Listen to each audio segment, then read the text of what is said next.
오늘 우리에게 주신 하나님 말씀 요한복음 1장 43절로 49절까지 같이 한 목소리로 읽겠습니다.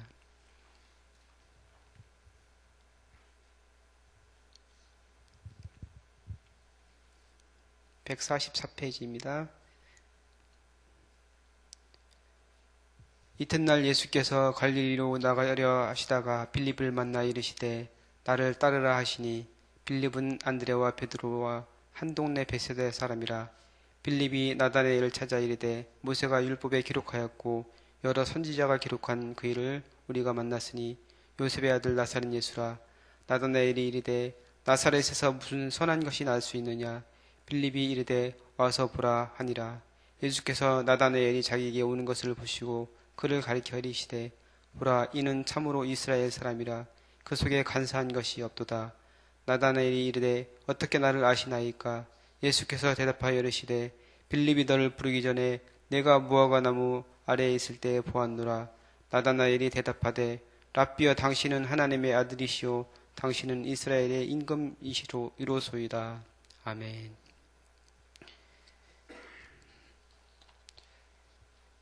우리는 예수님께서 제자들을 부르시는 장면을 같이 살펴보고 있습니다.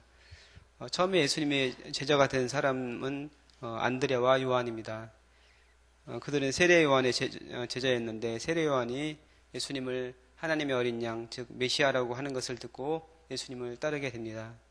그리고 예수님을 만나 메시아이심을 확신한 안드레는 자기 혼자만 좋아하는 것이 아니고 바로 달려와서 그 기쁨의 소식을 전합니다. 안드레는 바로 자기 형제 시몬 베드로에게 가서 예수님이 그리스도이심을 전합니다. 최초의 전도자가 바로 안드레라고 말씀드렸습니다. 오늘은 예수님께서 직접 제자를 부르십니다. 갈릴리로 나가시려다가 빌립을 만나 그를 부릅니다. 나를 따르라. 예수님이 제자를 부르시는 방식은 단순 명료합니다. 단지 한마디로 나를 따르라 이렇게 말씀하십니다. 그 말씀에 순종하여 빌립은 예수님을 따라가는 제자가 되었습니다. 오늘 예수님이 하신 말씀 나를 따르라에 대해서 같이 살펴보겠습니다. 예수님께서 사역하시기 전에 많은 사람들이 누군가를 따르면서 그들의 제자가 되곤 하였습니다.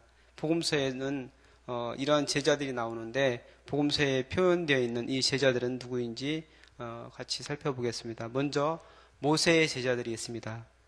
그들은 말 그대로 모세의 율법을 연구하며 배우는 학생들이었습니다.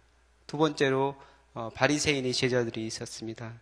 그들은 히브리 율법과 모세오경, 조상들의 유전 또는 전승을 연구하는 사람들이었습니다. 이들은 자기들을 지도하는 랍비에게 온전히 헌신하였습니다. 자기들이 스승의 해석과 지도가 없이는 연구도 할 수 없을 정도로 엄격하게 랍비들을 따랐습니다. 세 번째로 선지자들의 제자가 있었습니다. 대표적으로 세례 요한의 제자들을 들 수가 있는데 그들은 스승을 따라 금식도 하고 기도도 하였습니다. 유대 지도자들에게 대항하기도 하였고 또 세례 요한이 토옥되었음을 알고도 그에게 충성을 하였습니다. 그리고 요한이 죽었을 때에도 그에 대한 충성은 변하지 않았습니다. 모세의 제자들과 바리새인의 제자와 그들은 완전히 다른 사람들이었습니다. 스승의 가르침을 배운 것뿐 아니라 스승에게 완전히 헌신하였습니다. 그러면 예수님의 제자들은 어떤 제자들일까요? 예수님께서 나를 따르라며 제자들을 부르셨는데 이 말의 의미는 무엇일까요? 데이빗 왓슨이 쓴 제자도라는 책이 있는데 그 책에 나와 있는 것을 통해서 제자도에 대해서 예수님의 제자가 된다는 것, 나를 따르라는 것이 무엇인가를 같이 한번 살펴보겠습니다. 먼저 예수님의 제자가 된다는 것은 예수님에 의해서 직접 부르심을 받았다는 것입니다. 세례 요한을 통해 예수님의 제자가 된 안드레와 사도 요한이 있지만 그들도 예수님의 직접적인 부름을 받은 사람들입니다. 예수님께서 12명의 제자를 세우시기 위해 밤새도록 산에서 기도하신 것을 우리는 알고 있습니다. 이것은 많은 사람들이 예수님을 따랐지만 그들 중에서 특별히 선택하여 제자로 세웠다는 것을 의미합니다. 너희가 나를 택한 것이 아니고 내가 너희를 택하여 세웠나니 이는 너희로 가서 열매를 맺게 하고 또 너희 열매가 항상 있게 하여 내 이름으로 아버지께 무엇을 구하든지 다 받게 하려 함이라고 요한복음 15장 6절에서 예수님은 말씀하고 계십니다. 자기 자신의 선택에 의해서가 아니라 예수님에 의하여 개인적으로 선택되어진 것은 제자들에게 굉장한 동기부여가 되었습니다. 이것은 운동선수가 국가대표로 선발되는 것을 생각하면 이해하기가 쉽습니다. 2002년도에 히딩크 감독이 국가대표 감독으로 선임이 되어서 대표 선수를 뽑을 때 많은 언론과 사람들이 관심을 기울였습니다. 굉장히 누가 훈련받는 선수들 중에 누가 국가대표가 되느냐 거기에 대해서 굉장히 관심을 기울였는데 그때 이제 23명이 선발이 되었죠. 그때 선발된 선수들은 정말로 기뻐하고 뛸 듯이 정말 기뻐하였을 것입니다. 근데 이동국 선수 같은 경우는 국가대표에서 탈락되어서 엄청나게 힘든 시간을 개인적으로 이렇게 보내게 되었습니다. 이렇게 국가대표가 되는 것은 기쁜 일이지만 예수님에 의해서 제자로 선발되었다는 것은 그것과는 비교할 수 없는 엄청나게 큰 기쁨이 되겠죠. 두 번째로 예수님의 제자가 된다는 것은 예수님에게로 부름을 받았다는 것을 뜻합니다. 이것은 유대 랍비의 제자나 바리새인의 제자들과는 전혀 다른 것을 의미합니다. 예수님에게 부름 받았다는 것은 예수님을 따르는 것이고 예수님과 함께 있어야 하는 것이었습니다. 전심으로 예수님께 헌신해야 했으며 예수님에 대한 신앙을 가져야 했습니다. 자기들의 죄를 회개하고 예수님을 믿음으로만 제자가 될 수 있었습니다. 석가모니가 죽을 때 그의 제자들은 어떻게 하면 자기들이 그 석가모니를 기억할 수 있겠느냐고 물었습니다. 석가모니는 이렇게 얘기했습니다. 애써 그럴 필요 없다. 자기를 기억할 필요가 없다고 했습니다. 왜냐하면은 중요한 것은 석가모니가 중요한 것이 아니고 석가모니가 가르친 그 가르침이 중요하다고 생각했기 때문입니다. 그런데 예수님은 다릅니다. 예수님에게 부름을 받았다는 것은 예수님을 아는 것이고 예수님을 사랑하는 것이고 예수님을 믿는 것이고 예수님께 헌신하는 것입니다. 세 번째로 순종하도록 부름을 받았습니다. 예수님께서 이렇게 말씀하셨습니다. 나더러 주여 주여 하는 자마다 천국에 들어갈 것이 아니요 다만 하늘에 계신데 아버지의 뜻대로 행하는 자라야 들어가리라. 마태복음 7장 21절에 이렇게 말씀하셨습니다. 하기 쉬운 것만 순종하는 것이 아니라 힘들거나 나에게 손해가 되더라도 순종해야 합니다. 초기 선결교회사를 공부하면서 우리 신앙의 선조들이 처음으로 복음을 받아들였을 때의 모습을 보면서 많은 도전을 받았습니다. 구한말에 주막을 하던 사람이 있었는데 술 장사를 하면서 먹고 살아갔는데 이 사람이 예수님을 믿게 되었습니다. 근데 이제 예수님을 알게 되고 이렇게 성경 말씀을 배우게 되면서 술 장사하는 것이 하나님 보시기에 좋지 않은 것이라는 것을 깨닫게 되었습니다. 그래서 그 사람은 집에 돌아가서 술독에 있는 술을 다 부어버리고 술독을 다 깨버리고 그래서 완전히 자기가 가지고 있던 술을 다 모두 다 버렸습니다. 근데 술 장사가 술을 다 버리면 어떻게 합니까? 근데 자기 생계와 직접적으로 연관이 있는데도 그렇게 했다는 것이죠. 근데 그 당시에 이렇게 자기가 가지고 있는 것을 다 버렸을 때 선교사들이 와서 도와주고 그 사람을 특별하게 대했느냐? 그렇지 않거든요. 선교사들이 정책적으로 금전적으로 믿는 사람들에게 도와준 이런 것은 하지 않았습니다. 그래서 이 사람은 그 이후로 자기가 가지고 있던 것을 다 버렸기 때문에 굉장히 어려움을 당하고 힘든 생활을 했을 거라고 생각이 됩니다. 하지만 그럼에도 불구하고 이렇게 하였다는 것이죠. 또 어떤 사람들은 예수님을 믿게 되면서 자기와 함께 살던 첩을 내보내기도 하였습니다. 그 당시에 첩을 두는 것은 우리 양반들이나 이런 사람들은 그냥 당연한 것이었잖아요. 그런데도 성경 말씀을 보니까 이것은 잘못된 것이니까 그냥 내보냈다는 것이죠. 예수님을 믿고 나니까 정말 자기 마음 가운데 사랑하던 그 사람을 보내는 그런 마음이 들어서 그렇게 했다는 것이 사실은 그게 쉽지 않겠죠. 그 당시에는 첩을 두는 게 당연한 것이었고 함께 살면서 얼마나 정이 들었겠어요. 근데 그걸 내보냈다는 것이죠. 그리고 이렇게 첩으로 생활하다가 남편과 헤어지는 사람들 중에 또 예수님을 믿은 사람들이 있는데 그 사람들은 어떻게 되었을까요? 이 사람들은 평생을 독신으로 살면서 주님을 신랑으로 모시고 복음을 전하면서 이렇게 살아가는 사람들이 많이 있었습니다. 이런 사람들을 전도 부인이라고 불렀는데 성결교회의 부흥에 지대한 영향을 끼쳤던 분들이 바로 이런 전도 부인들입니다. 이렇게 우리 신앙의 선배들은 내가 손해를 보더라도 내 인생에 큰 어려움이 따르더라도 주님의 말씀에 그대로 순종한 분들이었습니다. 그분들이 바로 주님의 제자라고 생각을 합니다. 넷째로 섬기도록 부름을 받았습니다. 너희 중에 누구든지 으뜸이 되고자 하는 자는 너희 종이 되어야 하리라. 인자가 온 것은 섬김을 받으려 함이 아니라 도리어 섬기리 하고 자기 목숨을 많은 사람의 대속물로 주려 함이니라. 예수께서 말씀하셨습니다. 우리는 축복받는 것을 좋아합니다. 또한 예수님께서 주시는 평안과 기쁨을 누리기를 소원합니다. 이것이 잘못된 것은 아닙니다. 분명히 주님께서는 우리를 축복하시고 우리를 사랑하시고 평안과 기쁨을 주십니다. 하지만 이런 것들은 다른 사람들을 섬길 때 우리에게 주어지는 것입니다.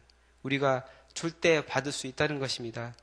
주라 그리하면 너희에게 줄 것이니 곧 후이되어 누르고 흔들어 넘치도록 하여 너희에게 안겨주리라. 너희의 헤아리는 그 헤아림으로 너희도 헤아림을 도로 받을 것이니라. 누가복음 6장 38절에 이렇게 말씀하고 계십니다. 제가 전에 섬기던 교회에서 평신도로 있을 때의 일입니다. 저 아내가 기도하는 중에 하나님께서 이런 마음을 주셨습니다. 연세가 많으신 권사님들을 좀 섬겼으면 좋겠다. 그분들에게 무엇을 좀 사다 줬으면 좋겠다는 그런 생각이 들었어요. 그래서 둘이 같이 고민하다가 그래도 우리가 할 수 있는 거 작은 거라도 한번 해보자. 그래서 이제 제과점에 가서 롤케이크를 사다가 빚는 뭐 그렇게 많지 않았으니까 그분들 뵐 때마다 이렇게 한 번씩 찾아가서 롤케이크를 사다가 드렸어요. 근데 그분들이 그런 걸 받은 적이 없거든요. 그러니까 너무너무 좋아하시는 거예요. 네, 근데 거기서 끝난 것이 아니고 그 뒤로 제가 그분들한테 얼마나 많이 받았는지 몰라요. 그분들이 어디 장에 가서 이렇게 사온 것을 저 갖다 주시기도 하고 어디 그 노인분들 데리고 다니면서 이렇게 하는 사람들 있잖아요. 그 사람들이 무슨 사은품 같은 거 주고 이런 것도 있으면 또 갖다 주기도 하고 그러니까 제가 준 것보다 훨씬 더 많이 받았어요. 그래서 그것을 보고 저는 섬긴다는 것이 이런 거구나. 내가 먼저 섬기면은 그것이 거기서 끝나는 것이 아니고 열매가 되어서 나에게 돌아오는 것이구나. 이렇게 깨닫게 되었습니다. 이게 바로 하나님 나라의 원리구나. 이것을 제가 깨닫게 되었습니다. 그러니까 예수님께서는 섬기는 것이 예수님을 따르는 것이고 하나님 나라의 원리라고 이렇게 말씀을 하십니다. 다섯째로 고난으로 부름을 받았습니다. 예수님께서는 제자로 부르실 때 제자들은 예수께서 가시는 길을 따라갔습니다. 그 길은 바로 십자가의 길입니다. 예수님의 모든 것을 배우고 그 삶의 모든 것을 나누기로 작정하였는데 그것은 기쁨뿐만 아니고 고통까지도 함께 나누는 것이었습니다. 예수께서는 마태복음 16장 24절에서 누구든지 나를 따라오려거든 자기를 부인하고 자기 십자가를 지고 나를 따를 것이니라 이렇게 말씀하셨습니다. 주님을 따르는 길은 고난의 길이요 십자가의 길인 것입니다. 많은 사람들이 예수님의 제자의 삶을 살면서 육체적인 핍박과 고난을 당하였습니다. 베드로와 요한은 담대히 주의 복음을 전하다가 감옥에 갇히게 되었고 또 거기서 매를 맞게 되었습니다. 그리고 나중에는 순교를 하게 되죠. 스데반은 돌에 맞아 죽었습니다. 야고보는 칼에 찔려 죽었습니다. 바울은 40의 감한 배를 5번이나 맞았고 몽둥이에 맞고 돌에도 맞았습니다. 대부분의 제자들이 예수님을 증거하다가 순교당하였습니다. 독일의 신학자 보네프는 이렇게 말하였습니다. 그리스도께서 사람을 부르실 때는 그로 하여금 와서 죽으라고 명령하시는 것이다. 그는 자기의 말대로 순교자의 삶을 살았습니다. 신학자이자 교수로서 안락한 삶을 살 수도 있었지만 그 2차 대전 때 그 나치의 그 만행을 참아 두고 보지 못하여서 히틀러를 제거하려는 그런 계획을 꾸미게 됩니다. 그것이 발각되어서 감옥에 갇히고 고문을 당하다가 39세의 나이로 형장의 이슬로 사라지게 되었습니다. 이와 같이 믿음의 선진들은 고난의 길, 십자가의 길을 걸어가는 사람들입니다.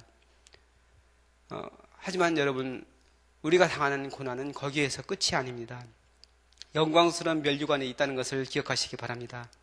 스데반이 돌에 맞아 죽을 때 하늘문이 열리고 예수께서 하나님의 보좌 우편에 서신 것을 보았습니다.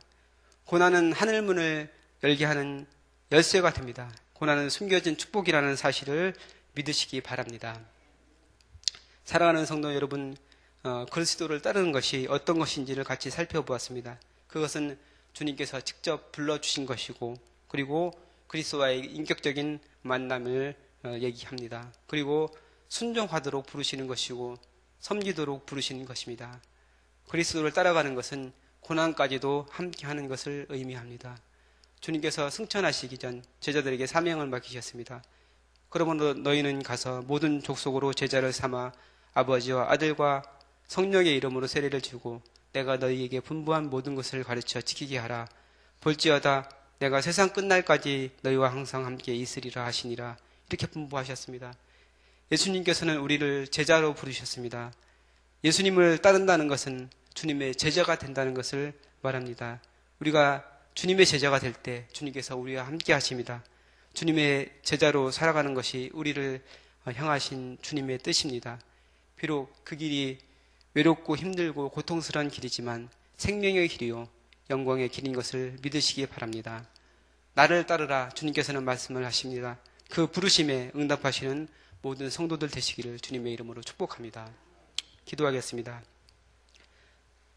사랑의 주님, 우리를 죄에서 구원하시고 하나님의 자녀 삼아 주시니 감사합니다. 그 구원의 감격 속에 매일매일을 살아가게 하옵소서. 또한 주님께서 우리를 친히 불러주시니 감사합니다. 그 부르심에 응답하는 성도들 되게 하여 주옵소서. 예수님의 이름으로 기도하옵나이다. 아멘. 자, 오늘 같이 들으실 공동기도문은 말씀상 공동체입니다. 제가 먼저 기도하겠습니다. 말씀과 삶이 어우러져야 참된 부흥이 일어나는 것을 믿습니다. 우리 허물과 연약함을 겸허하게 고백하며 말씀을 사모합니다. 진리의 말씀 성경에 약속된 하나님의 부흥을 기다립니다.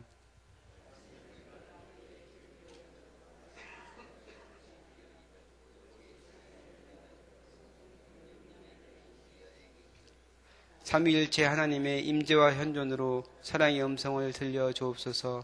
주님, 우리 공동체의 비전을 굳센 믿음으로 거듭하여 선포합니다. 하나님 말씀의 거룩한 리더십으로 그리스도인의 삶과 세계를 변화시킨다. 아멘. 주기도문 하시겠습니다. 하늘에 계신 우리 아버지, 아버지의 이름을 거룩하게 하시며 아버지의 나라가 오게 하시며 아버지의 뜻이 하늘에서와 같이 땅에서도 이루어지게 하소서. 오늘 우리에게 일용할 양식을 주시고 우리가 우리에게 잘못한 사람을 용서하여 준 것 같이 우리 죄를 용서하여 주시고 우리를 시험에 빠지지 않게 하시고 악에서 구하소서. 나라와 권능과 영광이 영원히 아버지의 것입니다. 아멘. 기도 제목 나누겠습니다. 지금 들은 말씀이 내 삶으로 이어지게 하옵소서. 수요 예배에 풍성한 은혜와 큰 축복을 내려 주옵소서. 2016년 성경 2000 통독으로 말씀과 통행하게 하소서. 말씀 삼 성경대학에 참여하는 모든 성도들이 말씀으로 훈련되게 하소서. 전도 대성자 VIP 봉헌에 모든 성도들이 동참하게 하시고 하늘의 복이 넘치게 하소서. 우리 교회 12개의 미션센터 비전을 인도하시고 9개의 선교부 정기 기도 모임과 소울 사역을 축복하여 주옵소서. 같이 기도하시고 또한 여러분 가지고 나오신 소원을 주님께 아뢰신 후에 자유롭게 돌아가시기 바랍니다. 기도하겠습니다. 살아계신 아버지 하나님 감사합니다. 주님의 제자로 하나님 우리가 주님의 제자로 살아가는 것이 우리가 이